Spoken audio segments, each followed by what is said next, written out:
دوستو میرا نام ہے موسیٰ اور آپ دیکھ رہے ہیں ایکسپرٹ موسیٰ۔ دوستو آج ہم جس موضوع پر بات کرنے جا رہے ہیں اس کا نام ہے اٹک برج یعنی اٹک کا پل۔ ویڈیو شروع کرنے سے پہلے آپ سے گزارش ہے کہ ویڈیو آخر تک دیکھیں اور میرے چینل ایکسپرٹ موسیٰ کو سبسکرائب کریں، ویڈیو کو لائک شیئر اور کمنٹ ضرور کریں۔ تو چلیں ویڈیو شروع کرتے ہیں۔ دوستو پنجاب اور خیبر پختونخوا کے درمیان ایک دریا ہے جس کے اوپر ایک قدیم پل بنا ہوا ہے۔ آج ہم اس پل کی تاریخ اور تعمیر کے بارے میں جانیں گے۔ جب انگریز ہندوستان میں آئے تو اپنے مقاصد کو وسیع کرنے کی غرض سے انہیں ریلوے اور سڑکوں کی ضرورت تھی۔ پنجاب تک یہ کام کر لیا گیا تھا، مگر پنجاب اور خیبر پختونخوا کے درمیان اٹک کا دریا حائل تھا جس پر پل موجود نہیں تھا۔ انگریز اس وقت افغانستان کو بھی فتح کرنے کے خواب دیکھ رہے تھے۔ 1853 یعنی کہ 1853 میں پہلی بار ایک انگریز کرنل نے اٹک دریا پر 2 پلوں کے ڈیزائن بنائے، مگر ان پر کبھی عمل نہیں ہو سکا۔ اٹک دریا پار کرنے کے لیے کشتیوں سے بنا پل استعمال کیا جاتا تھا۔ دریائے اٹک کو کشتیوں کے پل کے ذریعے پار کرنا بہت پرانی روایت ہے۔ ہزروں کے کسی مقام سے سکندر اعظم نے بھی آج سے 2300 سال پہلے اپنی لاکھوں فوج اور ہزاروں گھوڑوں کے ذریعے کشتیوں کے پل کے ذریعے ہی دریائے اٹک کو کراس کر کے پنجاب میں داخل ہوا تھا۔ اس کے بعد بھی افغانستان کے راستے جتنے حملہ آور ہندوستان آئے انہوں نے اسی طرح دریا پار کیا۔ حسن ابدال کے مقام پر فوج کا پڑاؤ ہوتا تھا۔ آج جہاں حسن ابدال کیڈٹ کالج ہے، یہ پرانے دور میں اٹک دریا پار کرنے والی فوجوں کا پڑاؤ ہوتا تھا۔ 1863 میں ایک انگریز کرنل اے رابرٹسن نے اٹک دریا پر ٹرین اور دوسری ٹریفک کراس کرنے کے لیے 3 پروجیکٹس انگریز حکومت کو دیے۔ 1 کشتیوں کے اوپر ہی پل بنایا جائے، نمبر 2 دریا کے اوپر پل بنایا جائے، اور 3 یا پھر دریا کے نیچے ایک سرنگ یعنی ٹنل بنائی جائے۔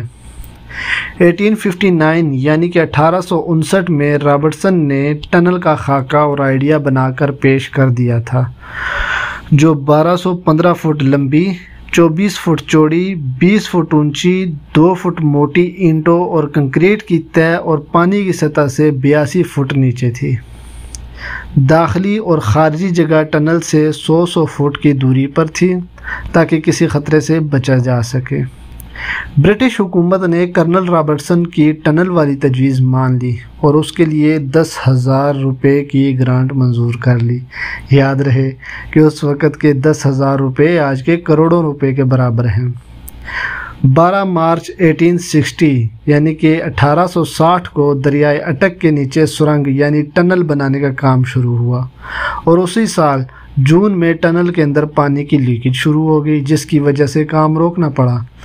جنوری 1861 یعنی کہ 1861 میں مزید 10,770 روپے کی گرانٹ منظور کی گئی اور کام شروع کیا گیا، مگر ٹنل بنانے کا کام ہمیشہ مسائل کا شکار رہا۔ پانی کی لیکیج اتنی زیادہ ہوتی کہ مزدوروں کے لیے پانی نکالنا اور کام جاری رکھنا ممکن نہ رہتا۔ جون 1862 یعنی کہ 1862 تک ٹنل پر کل خرچہ 60,000 روپے تک پہنچ گیا تھا، مگر ٹنل کا کام ٹھیک نہیں ہو پا رہا تھا۔ کام بار بار روکنا پڑ رہا تھا اور آخر کار جب صرف 258 فٹ کا کام رہ گیا تھا تو کام بند کر دیا گیا، یعنی ٹنل بنانے کا ارادہ ہمیشہ کے لیے ترک کر دیا گیا۔ آج بھی وہ ٹنل دریا کے نیچے موجود ہے یا نہیں اس کے بارے میں کوئی نہیں جانتا۔ یہ عجائبات میں سے ایک شے تھی۔ امید ہے کہ آج بھی ٹھیک 1000 فٹ لمبی اور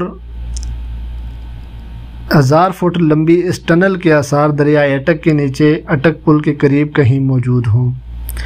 قریباً 20 سال تک دریائے اٹک کراس کرنے کے لیے کسی پل یا ٹنل پر دوبارہ کام نہ ہو سکا۔ انگریزوں کی جب افغانستان کے ساتھ ایک اور جنگ ہوئی اور انگریزوں کو اس میں بدترین شکست ہوئی تو انگریزوں نے اس وقت دوبارہ فیصلہ کیا کہ دریائے اٹک پر پل ضرور بنانا چاہیے تاکہ سرحد یعنی خیبر پختونخوا کا علاقہ اور اس سے آگے علاقے کو فوجی اور دیگر معاملات میں محفوظ اور اپنے لیے مزید فائدہ مند بنایا جائے۔ 1883 یعنی کہ 1883 میں سر گلڈ فورڈ مولیسورتھ نے اٹک پل کا ڈیزائن بنایا جو کہ برٹش حکومت کی طرف سے سری لنکن ریلوے کا پہلا جنرل مینیجر تھا۔ اٹک پل 24 مئی 1883 یعنی کہ 1883 کو مکمل ہوا اور ٹریفک کے لیے کھول دیا گیا جو آج تک موجود ہے اور اس پر ریلوے ٹریفک آج بھی گزرتی ہے۔ اس پل پر کل 32 لاکھ روپے خرچہ آیا تھا۔ پل کے 2 پورشن تھے، اوپر ٹرین چلتی تھی اور اس کے نیچے عام ٹریفک کے لیے سڑک تھی جو جی ٹی روڈ کا حصہ تھا۔ یہ اپنے وقت کا انڈیا کا سب سے بڑا پل تھا۔ قریب کے پختون باغیوں کے حملے سے بچنے کے لیے پل کے آغاز اور اختتام پر قلعہ نما فسیلیں بنائی گئی تھیں اور پل ٹھوس لوہے کا بنایا گیا۔ اس پل کے ذریعے خیبر پختونخوا کو باقی ہندوستان سے صحیح طریقے سے جوڑ دیا گیا۔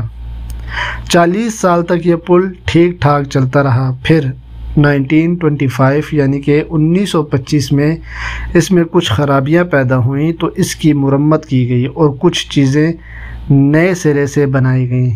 پہلے بھاری ٹرین کے گزرتے وقت باقی ٹریفک روک دی جاتی اور ٹرین کی رفتار بھی 10 کلومیٹر فی گھنٹہ ہوتی۔ پل میں نئی تعمیرات و تبدیلیوں کے بعد یہ مسائل ختم ہو گئے۔ پل کی نئی تعمیر پر 25 لاکھ روپے خرچہ آیا اور 1929 میں یہ مکمل ہوا اور 30 اگست 1929 میں یہ ٹریفک کے لیے کھول دیا گیا۔ 1979 یعنی کہ 1979 میں پاکستان حکومت نے عام ٹریفک کے لیے اس پرانے پل کے قریب ایک نیا پل تعمیر کیا اور انگریزوں کا بنایا پل عام ٹریفک کے لیے بند کر دیا۔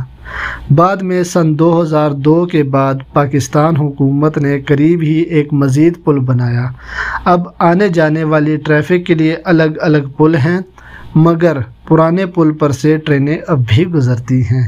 اس پل کے سامنے دریا کے کنارے پر موجود پرانا اور شاندار قلعہ اب پاک فوج کے پاس ہے۔